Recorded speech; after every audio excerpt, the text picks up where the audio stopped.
Broccoli, ব্রোকলিকে এইভাবে বড় বড় সাইজ করে কেটে নিয়ে একটু 3 মিনিট গরম জলে ফুটিয়ে জলটা ফেলে দেব। তারপরের প্রসেসগুলো আমি বলে দিচ্ছি কি কি করব। একটা কেটে রাখা আলু দিয়ে দিলাম ছোট ছোট করে, কুচি করে রাখা দুটো পেঁয়াজ, দুটো লঙ্কা, আদা কুচি এটার মধ্যে আমি দিয়ে দিচ্ছি। কাপ মটরশুঁটি আমি এর মধ্যে দিয়ে দিচ্ছি। পরিমাণ মতো সল্ট ছড়িয়ে দিচ্ছি। সিদ্ধ করে রাখা ব্রোকলিগুলো দিয়ে দিলাম। এবার ঢাকা দিয়ে রেখে দিলাম এটাকে কষানোর জন্য। হাফ কাপ মতো জল আমি দিয়ে দিচ্ছি।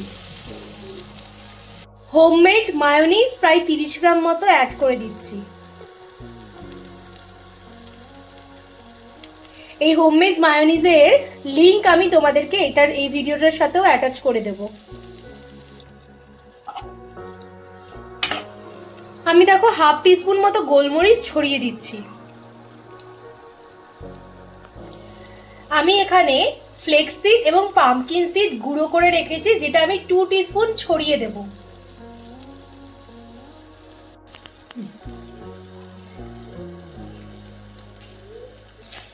এবার ভালো করে মিক্স করে নিচ্ছি।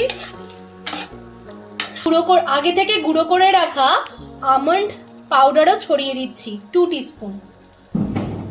গরম গরম হেলদি ব্রোকলির রেসিপি রেডি।